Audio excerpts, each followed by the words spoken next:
नमस्कार दोस्तों, आप सभी का इस चैनल में एक बार फिर से बहुत बहुत स्वागत है। तो जैसा कि हम लोग इस वीडियो में बिहार एसएससी का प्रैक्टिस सेट को कवर करने वाले हैं। तो यह प्रैक्टिस सेट जो है रुक्मणी प्लेटफॉर्म पब्लिकेशन का है दोस्तों, जो कि वॉल्यूम 2 आया है। किसके लिए है? इंटर स्तरीय जो बिहार एसएससी का एग्ज़ाम होने वाला है। इसमें कुल देखिए 20 सेट दिए गए हैं। आपको पिछले वाले वीडियो में भी बता चुके हैं 20 सेट हैं इसमें, और हर एक सेट का प्रश्नों की संख्या 150 है और कुल अंक 600 नंबर का होगा। यानी प्रत्येक प्रश्न के लिए 4 अंक दिए जाएंगे और गलत उत्तर के लिए 1 अंक आपको निगेटिव में दी जाएगी। ये सभी आपका इसमें डिटेल में बताया हुआ है किताब में। तो दोस्तों ये हमारा टेस्ट सीरीज नंबर 4 है। इससे पहले हम लोगों ने 1, 2, 3 तीनों जो टेस्ट सीरीज है वो अलग अलग सेपरेट वीडियो में कवर कर चुके हैं। तो दोस्तों अगर आपको ये टेस्ट सीरीज मारना है, बनाना है, तो आप हमारे चैनल पर विजिट कर सकते हैं, जहां आपको ये टेस्ट सीरीज अवेलेबल है। और इसके साथ ही और अलग अलग कंपनियों का भी बिहार एसएससी का टेस्ट सीरीज हमारे चैनल पे अवेलेबल है। तो प्लीज़ दोस्तों हमारे चैनल को सब्सक्राइब कर दीजिए। अब हम लोग चलते हैं टेस्ट सीरीज नंबर 4 को कवर करने के लिए। तो चलिए टेस्ट सीरीज नंबर 4 हमारा आ गया। तो इसका पहला प्रश्न है बिहार एसएससी का टेस्ट सीरीज नंबर 4 का, 2024 ग्रीष्मकालीन ओलंपिक कहाँ आयोजित किया जाएगा? क्या है ग्रीष्मकालीन ओलंपिक 2024 का? यह आयोजित किया जाएगा दोस्तों फ्रांस में। कहाँ? फ्रांस में आयोजित किया जाएगा। यानी ऑप्शन नंबर आपका ए इसका करेक्ट आंसर हो जाएगा, ये जान लीजिए। और जो 2034 का जो फीफा विश्व कप का मेजबानी जो है वो किसको? सऊदी अरब को सौंपी गई है। ये जो सऊदी अरब बी और डी जो आपका लिखा हुआ है, इसको 2034 की मेजबानी सौंपी गई है, ये आप जान लीजिए। यानी ऑप्शन नंबर ए इसका करेक्ट आंसर है। सेकंड क्वेश्चन है, अक्टूबर 2023 में भारतीय मूल के किस वैज्ञानिक को फैराडे पदक से सम्मानित किया गया? तो यह किया गया है आरोग्य स्वामी पॉल राज को, जो कि फैराडे पदक से सम्मानित। यानी ऑप्शन नंबर डी इसका राइट आंसर हो जाएगा। भारत ने हाल ही में दिसंबर 2023 में किस देश के साथ अपने राजनयिक संबंधों के 50 साल पूरे होने का जश्न मनाया है? तो उसका नाम है कोरिया गणराज्य। इसके साथ 50 साल के पूरे होने का जश्न मनाया है। यानी ऑप्शन नंबर डी इसका भी करेक्ट आंसर हो जाएगा। नेक्स्ट है हमारा चौथा प्रश्न, सार्क के सदस्य देशों की संख्या कितनी है? क्या है सार्क? तो इसकी संख्या है दोस्तों पूरे 8। यानी ऑप्शन नंबर ए इसका करेक्ट आंसर होगा। सार्क में पूरे 8 देश हैं और इसकी स्थापना कब हुआ था? 8 दिसंबर 1985 ईस्वी को। ये भी आप याद रखिए। और सार्क में कौन कौन सा देश आते हैं ये भी आपको जान लेना जरूरी है। पहला तो आपका इंडिया आएगा, पहले इंडिया आएगा, दूसरा क्या आएगा आपका पाक आएगा, तीसरा आएगा आपका बांग्लादेश आएगा, चौथा आपका होगा नेपाल होगा, पांचवा आपका भूटान होगा, छठा आपका श्रीलंका होगा, और सातवां आपका मालदीव होगा, और आठवां आपका अफगानिस्तान होगा। ये आपका आठों आपका हो गया 1, 2, 3, 4, 5, 6, 7, 8। कौन कौन? इंडिया, पाकिस्तान, आपका बांग्लादेश, नेपाल, भूटान, श्रीलंका, मालदीव और अफगानिस्तान। ये आठों सार्क देश के सदस्य हैं। हमारा पांचवा प्रश्न है, किस राज्य ने 1994 के बाद पहली बार जीतकर पदक तालिका में किस स्थान पर प्राप्त करके राजा बलिंद्रा ट्रॉफी मेमोरियल राष्ट्रीय खेल अवार्ड प्राप्त किए हैं? तो देखिए क्वेश्चन फिर से पढ़ लीजिए। किस राज्य ने 1994 के बाद पहली बार जीतकर पदक तालिका में प्रथम स्थान प्राप्त करके राजा बलिंद्रा ट्रॉफी मेमोरियल राष्ट्रीय खेल अवार्ड प्राप्त किए हैं? उसका नाम है महाराष्ट्र दोस्तों। यानी ऑप्शन नंबर ए इसका करेक्ट आंसर है। डुरंड रेखा किन 2 देशों के बीच विभाजित करती है? तो यह विभाजित करती है अफगानिस्तान के बीच और पाकिस्तान के बीच। यानी ऑप्शन नंबर बी इसका करेक्ट आंसर हो जाएगा। नेक्स्ट है हमारा सातवां प्रश्न, फॉरबिडन सिटी कहाँ स्थित है? फॉरबिडन सिटी म्यांमार में स्थित है दोस्तों, ग्रीस में स्थित है, चीन में या वियतनाम में? तो इसका जो करेक्ट आंसर होगा वो चीन में स्थित है forbidden city. So option number D इसका राइट आंसर हो जाएगा। त्रिवेंद्रम स्थित विक्रम साराभाई अंतरिक्ष केंद्र मुख्यतः संबंधित है। यह किससे संबंधित है? सबसे पहला ऑप्शन है आपका रॉकेट छोड़ने के लिए प्रेरकों के अनुसंधान से। जी दोस्तों यह सही कथन है। यानी ऑप्शन नंबर ए इसका करेक्ट आंसर हो जाएगा, आठवां का ए। व्यास सम्मान किस क्षेत्र में उत्कृष्ट योगदान के लिए दिया जाता है? तो व्यास सम्मान पहला खेल के लिए, दूसरा आपका पत्रकारिता या साहित्य या फिर विज्ञान। तो यह दिया जाता है दोस्तों साहित्य के क्षेत्र में व्यास सम्मान। यानी ऑप्शन नंबर सी इसका करेक्ट आंसर हो जाएगा।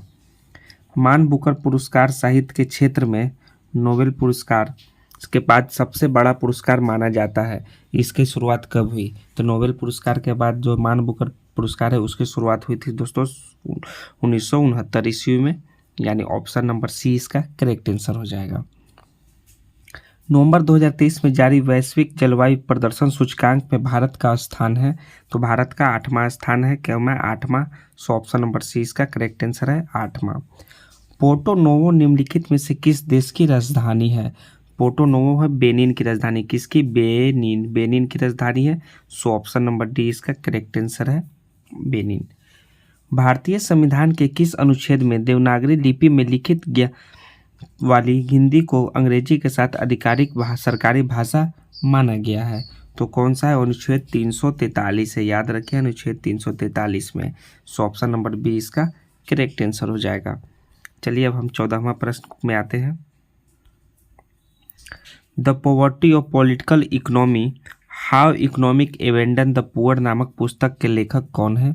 इस पुस्तक के लेखक है दोस्तों मेघनाथ देसाई। क्या है? मेघनाथ देसाई हैं, यानी ऑप्शन नंबर आपका डी इसका करेक्ट आंसर हो जाएगा। नेक्स्ट है स्तंभों को मिलान करें, तो पहला है आपका ICR केंद्रीय शुष्क बागवानी संस्थान। ठीक, तो इसका किससे होगा दोस्तों? इसका बीकानेर से ही आपका सही मिलान है। नेक्स्ट है हमारा ICR केंद्रीय कपास अनुसंधान संस्थान, ये भी आपका सही मिलान है। उसके बाद क्या है? नागपुर ICR राष्ट्रीय चावल अनुसंधान संस्थान कटक, ये भी आपका सही मिलान है। ICR भारतीय बागवानी अनुसंधान संस्थान बेंगलुरु, ये भी आपका सही मिलान है। सो 1 2 3 4 हो जाएगा ऑप्शन 1 2 3 4, यानी ऑप्शन सी इसका करेक्ट आंसर है। चलिए अब 16वां प्रश्न हमारा क्या है? ये आपका देखिए फिर से मैथ का प्रश्न स्टार्ट हो गया। तो हम लोग हर एक वीडियो में बोलते आए हैं कि हम लोग मैथ का प्रश्न को सॉल्व नहीं करने वाले हैं। आपको मैथ के सॉल्व को खुद से वीडियो को पॉज करके सॉल्व करना होगा। हम लोग इसका आंसर जो है इसके लास्ट वीडियो के लास्ट में आंसर को रिवील कर देंगे, जिसमें आप आंसर को अब बारी बारी से मिलाते जाइएगा कि कितने आपके मैथ के और रीजनिंग के क्वेश्चन आपके सही हैं। तो देखिए 30 प्रश्नों तक आपके मैथ के प्रश्न समाप्त हुए, 16 से लेकर 30 तक। इसके आगे भी आपको मिलते जाएंगे और यह भी रीजनिंग के आप खुद से सॉल्व करते जाइएगा। तो चलिए अब 31वां प्रश्न से स्टार्ट करते हैं। राष्ट्रीय जनगणना में भारत के भीतर समूहों की पहचान नहीं की जाती है। किस समूह की नहीं की जाती है? वो है निरीजातीय। इसकी पहचान नहीं की जाती निरीजातीय की, यानी ऑप्शन नंबर ए इसका करेक्ट आंसर होगा। The roots of ancient India के लेखक थे, इसके लेखक थे WA फेयर सर्विस, यानी ऑप्शन नंबर ए सी इसका करेक्ट आंसर है। The roots of ancient India के लेखक WA फेयर सर्विस हैं। जो यहाँ है वह अन्यत्र भी है, जो यहाँ नहीं है वह कहीं नहीं है। यह निम्न में से किस ग्रंथ में कहा गया है? यह कहा गया है महाभारत में दोस्तों। हिंदू धर्म का सबसे बड़ा महाकाव्य जो है महाभारत है, यानी ऑप्शन बी इसका करेक्ट आंसर है। निम्न में से किस एक्ट के द्वारा भारत के वायसराय को अध्यादेश जारी करने की शक्ति प्रदान की गई है? वो एक्ट का नाम है इंडियन काउंसिल एक्ट, जो कि 1861 ईस्वी में बना था, यानी ऑप्शन नंबर बी इसका करेक्ट आंसर हो जाएगा, जिसमें वायसराय को अध्यादेश जारी करने की शक्ति प्रदान की गई है। हिंदू पौराणिक कथाओं के अनुसार समुद्र मंथन हेतु किस सर्प ने रस्सी के रूप में स्वयं को प्रस्तुत किया? तो कौन किया? वो है वासुकी नाग। कौन किया था? वासुकी नाग किया था, जो कि महादेव के गले में विराजमान होता है, यानी ऑप्शन नंबर बी इसका भी करेक्ट आंसर हो जाएगा। ठुमरी गायिका गिरजा देवी संबंधित है, उनका संबंध बनारस राजघराने से। क्या है? बनारस राजघराने से, यानी ऑप्शन नंबर ए इसका करेक्ट आंसर हो जाएगा। राजस्थान में शरीर पर चित्र गुदवाने की प्रथा जो है प्रचलित है। एक जनजाति में यह प्रथा अधिक लोकप्रिय है, वह जनजाति कौन सी है? तो राजस्थान की जनजाति कौन सी है? उसका नाम है भील जनजाति, जो कि चित्र गुदवाने की प्रथा जो है सबसे ज़्यादा प्रचलित है, वह है भील जनजाति में। सो ऑप्शन नंबर बी इसका करेक्ट आंसर होगा, बाकी ये सभी आपका रॉन्ग आंसर है। निम्नलिखित में से कौन सा एक मृत ज्वालामुखी है? मृत ज्वालामुखी वह है माउंट पोपा है। यह जो है मृत ज्वालामुखी है, याद रखिएगा दोस्तों, माउंट पोपा। सो ऑप्शन नंबर सी इसका करेक्ट आंसर हो जाएगा। निम्नलिखित में से कौन सा अंतरिक्ष जीवमंडल सबसे अधिक ऊंचाइयों पर स्थित है? तो सबसे अधिक ऊंचाइयों पर स्थित है वो है चेनदंजोंगा जो है सबसे अधिक ऊंचाइयों पर स्थित है दोस्तों। बाकी ये शीत मरुस्थल, देहांग देबांग, नंदा देवी ये नहीं स्थित है, यानी ऑप्शन सी इसका करेक्ट आंसर हो जाएगा। किसी देश की मुद्रा के अवमूल्यन के लिए सलाह दी जाती है जब उन देशों के निर्यात का सामना करना पड़ता है। क्या होता है? विदेशी बाजारों में लोचदार मांग का, यानी ऑप्शन बी इसका करेक्ट आंसर होगा। इसका सामना करना पड़ता है विदेशी बाजारों में लोचदार मांग का। राष्ट्रपति द्वारा किस अवधि के पश्चात वित्त आयोग का गठन किया जाता है? वो किया जाता है हर 5 साल की समाप्ति पर। कितना? 5 साल की समाप्ति पर, यानी ऑप्शन नंबर बी इसका भी करेक्ट आंसर हो जाएगा। मैं एक समाजवादी और गणतंत्रवादी हूँ और मुझे राजाओं और राजकुमारों में विश्वास नहीं है। यह वक्तव्य संबंधित है, जे.एल. नेहरू यानी जवाहरलाल नेहरू से संबंधित है दोस्तों। सो ऑप्शन नंबर डी इसका करेक्ट आंसर है। नील आयोग, जिसको हम लोग इंग्लिश में इंडिगो कमीशन कहते हैं, उसके अध्यक्ष निम्नलिखित में से कौन थे? इसके अध्यक्ष थे डब्ल्यू.एस. सीटनकार थे, यानी ऑप्शन डी इसका करेक्ट आंसर है, जो कि इंडिगो कमीशन के अध्यक्ष थे। निम्नलिखित में से किसका सुमेल नहीं है? इनमें से देखिए किसका सुमेल नहीं है दोस्तों। तो पहला 1885 भारतीय राष्ट्रीय कांग्रेस की स्थापना, यह सही सुमेलित है। 1955 बंगाल विभाजन, यह भी सही सुमेलित है। वर्ष 1909 मार्ले मिंटो सुधार, यही सुमेलित है। वर्ष 1930 असहयोग आंदोलन, तो नहीं दोस्तों यह सही सुमेलित नहीं है, यह 1920 में स्टार्ट हुआ था। सो ऑप्शन नंबर डी इसका करेक्ट आंसर होगा, जो कि सही सुमेलित नहीं है। स्तंभों का मिलान करें, सही मिलान करना है आपका। 45वां प्रश्न है जो है बसंत ऋतु। तो बसंत ऋतु का जो भारतीय कैलेंडर के अनुसार कौन सा महीना होगा? यह बसंत ऋतु का होगा चैत वैशाख, यानी कि एक का ए हो जाएगा आपका सही आंसर। दूसरा क्या है आपका? ग्रीष्म ऋतु। ग्रीष्म ऋतु का जेठ और आषाढ़ से संबंधित है, यानी कि बी का आपका 4 हो जाएगा। नेक्स्ट है आपका वर्षा। वर्षा जो हम लोग सभी जानते हैं सावन भादो में होता है, सावन भाद्र। और शरद, शरद जो हो गया आश्विन और कार्तिक में, यानी इसका 2 आंसर हो जाएगा। सो क्या हो जाएगा आपका? एक का ए, बी का 4 और आपका सी का 3 और डी का 2। ऑप्शन नंबर आपका सी में देखिए ये सभी आपको मिल रहा है, यानी ऑप्शन सी इसका राइट आंसर हो जाएगा। नेक्स्ट देखिए आपका 46वां प्रश्न, फिर से मैथ के प्रश्न स्टार्ट हुए, तो आप मैथ के प्रश्नों को सॉल्व कीजिए, करते जाइए। 54 प्रश्न, ये सब सभी आपका 55, 56, 57, 58, 59, 60 प्रश्नों तक आपके फिर पूरे मैथ के प्रश्न स्टार्ट हो गए और ख़त्म हुए आपके 60 तक। अब नेक्स्ट है हमारा 61वां प्रश्न, उसको हम लोग चलिए सॉल्व करने वाले हैं। क्या है? भारत में दिवाला और शोधन अक्षमता संहिता 2016 के अनुसार कंपनियों को दिवाला समाधान की प्रक्रिया कितने दिनों में पूरी करनी होती है? तो इसका प्रक्रिया वो जो है 180 दिनों में पूरी करनी होती है, ये याद रखिएगा, यानी कि आपके पूरे 6 महीने में। सो ऑप्शन नंबर ए इसका करेक्ट आंसर हो जाएगा। भारत के उच्चतम न्यायालय के न्यायाधीश के पद पर नियुक्त किए जाने हेतु अहर्त होने के लिए किसी व्यक्ति को कितने समय तक उच्च न्यायालय में अधिवक्ता के रूप में सेवा प्रदान करनी चाहिए? वो करनी चाहिए 10 वर्ष तक, यानी ऑप्शन नंबर डी इसका राइट आंसर होगा, 10 वर्ष तक सेवा प्रदान करनी चाहिए। नेक्स्ट है राष्ट्रपति के चुनाव के लिए किसी राज्य विधानसभा के निर्वाचित सदस्यों की मत की संख्या मूल किस प्रकार ज्ञात की जाती है? तो देखिए आपका नियम दिया गया है, किस प्रकार ज्ञात किया जाता है। इसका नियम है दोस्तों, राज्य की जनसंख्या ऊपर होगा बटे विधानसभा जो है उसके नवनिर्वाचित सदस्यों की कुल संख्या भागा 1000।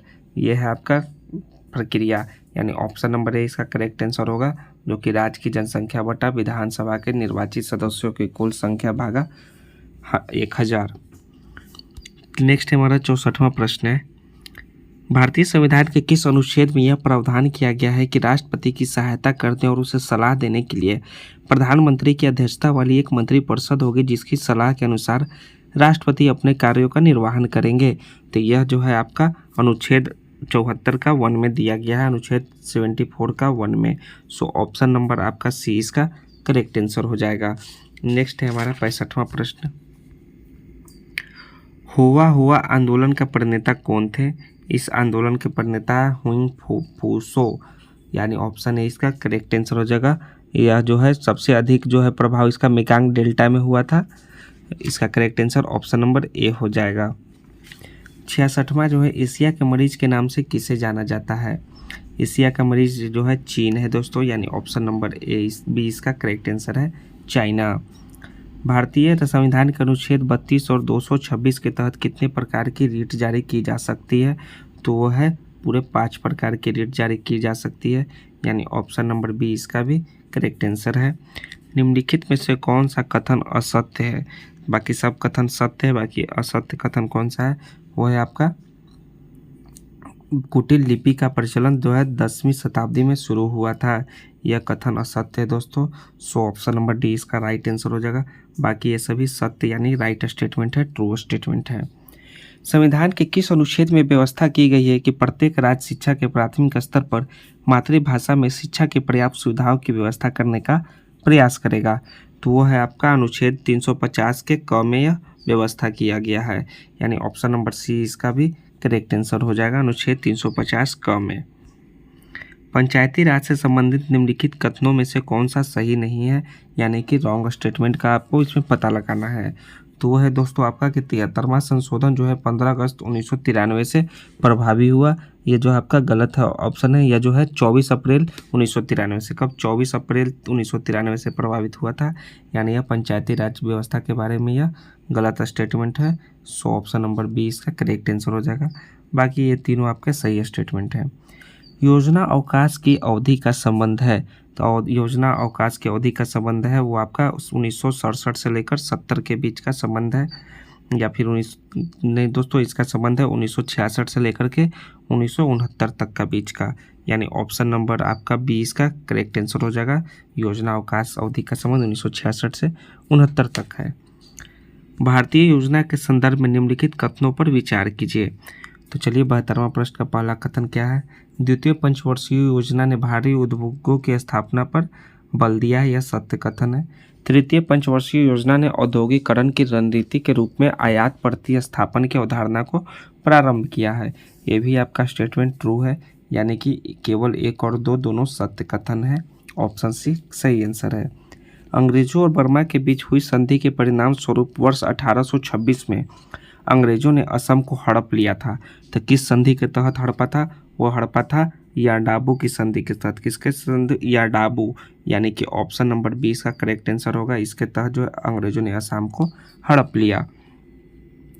नीति आयोग के विषय में निम्नलिखित में से कौन सा एक सही नहीं है? एक जो है इसमें सही नहीं है, जो फॉल्स है। तो है दोस्तों इसमें एक पूर्णकालिक अध्यक्ष होता है, जो कि यह सही नहीं है। बाकी सभी आपका स्टेटमेंट सही है दोस्तों, यानी कि ऑप्शन नंबर आपका एक 20 का करेक्ट आंसर है। इसका जो अध्यक्ष होते हैं वो होते हैं प्रधानमंत्री, प्राइम मिनिस्टर होते हैं। तो यह पूर्णकालिक अध्यक्ष नहीं होगा, ऑप्शन बी करेक्ट आंसर है। चलिए 75वां प्रश्न क्या है? महात्मा गांधी ने साबरमती से लेकर दांडी तक प्रसिद्ध नमक मार्च शुरू किया है। यह दांडी गुजरात के किस जिले में स्थित है? यह स्थित है नवसारी में। किस जिले में? नवसारी जिला में स्थित है, यानी ऑप्शन नंबर आपका 20 का करेक्ट आंसर है, नवसारी। नेक्स्ट आपका 76वां प्रश्न, आपके रीजनिंग के प्रश्न फिर अब स्टार्ट हुए, मैथ के बाद रीजनिंग के प्रश्न। सो आपको सभी रीजनिंग के प्रश्न को खुद से सॉल्व कीजिएगा।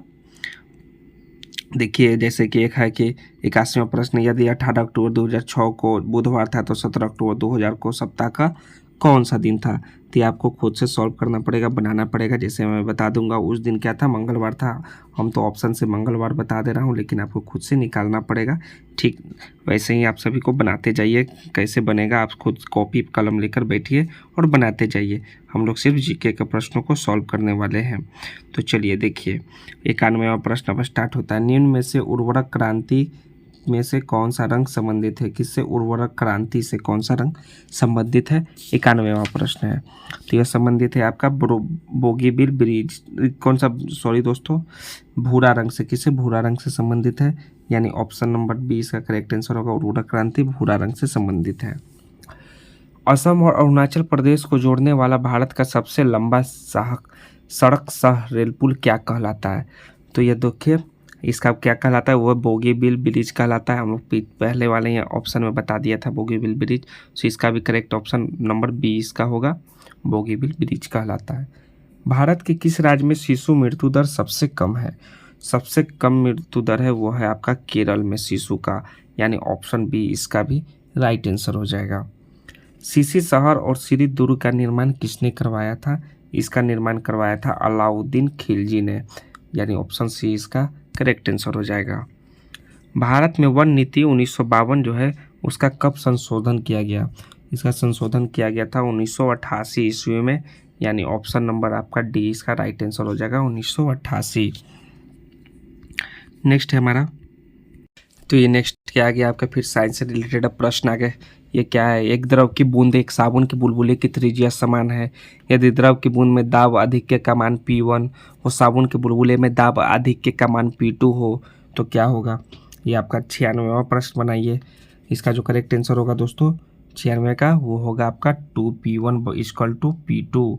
यह करेक्ट आंसर होगा, ऑप्शन सी इसका राइट आंसर होगा। आप पढ़े होंगे जो 10th क्लास के साइंस के बुक 10th लेवल तक का, उसी से रिलेटेड है। हाइड्रोजन आवर्त सारणी के किन दो समूहों के गुण से मेल खाता है? ये 97वां प्रश्न है आपका, किससे मेल खाता है? वो खाता है समूह 1 से और समूह 17 से, यानी ऑप्शन नंबर सी इसका भी करेक्ट आंसर हो जाएगा। नेक्स्ट है हमारा 98वां प्रश्न, निम्नलिखित में से किन्हें ऊर्जा संग्रहण के लिए प्रयोग किया जा सकता है? इनमें से किया जा सकता है किसका? संधारित्र का। किसका? संधारित्र का, यानी ऑप्शन नंबर आपका ए केवल 4 करेक्ट आंसर होगा। इसका जो है ऊर्जा संग्रहण के लिए प्रयोग किया जा सकता है। नेक्स्ट है हमारा, तो नेक्स्ट है 99वां प्रश्न, उस समूह की पहचान कीजिए जिसमें आने वाले पादपों की शारीरिक संरचना स्पष्ट नहीं होती है। इन पादपों को सामान्यतः शैवाल कहा जाता है और ये पौधे मुख्य रूप से जलीय होते हैं। तो होते हैं थैलोफाइटा। क्या होते हैं? थैलोफाइटा होते हैं। सो इसका करेक्ट आंसर होगा आपका ऑप्शन डी, आपकी 9th क्लास के बुक में ऐसा दिया हुआ है।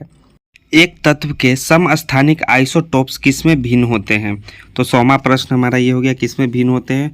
वो होते हैं न्यूट्रॉन की संख्या में, यानी कि ऑप्शन नंबर आपका सी इसका करेक्ट आंसर होगा, जो कि आइसोटोप्स न्यूट्रॉन की संख्या में भिन्न होते हैं। मादा क्यूलेक्स मच्छर निम्नलिखित में से किस रोग का वाहक है? वो जो है फाइलेरिया का वाहक है। क्या है? फाइलेरिया का वाहक है मादा जो है न्यूलेक्स मच्छर जो है। सो ऑप्शन नंबर बी इसका करेक्ट आंसर हो जाएगा। चलिए 102वां प्रश्न है हमारा, धमनियाँ छोटी नालियों में विभाजित होती है और ऊतकों तक पहुंचाने पर वे किस नामक अत्यंत पतली नालिकाओं में विभाजित होती है? तो होती है दोस्तों कोशिकाओं में, जिसको हम लोग इंग्लिश में कहते हैं कैपिलर्स, यानी ऑप्शन नंबर सी इसका करेक्ट आंसर है कैपिलर्स, ऑप्शन सी। ब्लड कैंसर को आमतौर पर इस नाम से जाना जाता है, इसको जो क्या किस नाम से जाना जाता है? ल्यूकेमिया। किसके नाम से? ल्यूकेमिया के नाम से जाना जाता है। सो ऑप्शन नंबर बी इसका करेक्ट आंसर हो जाएगा। जो ब्लड कैंसर होता है उसको ल्यूकेमिया के नाम से जानते हैं। मानव खोपड़ी में हड्डियों की संख्या कितनी होती है? ये आपको जानने वाली प्रश्न है, कितनी होती है? वो होती है 29, यानी 29 हड्डी होती है मानव शरीर की खोपड़ी में।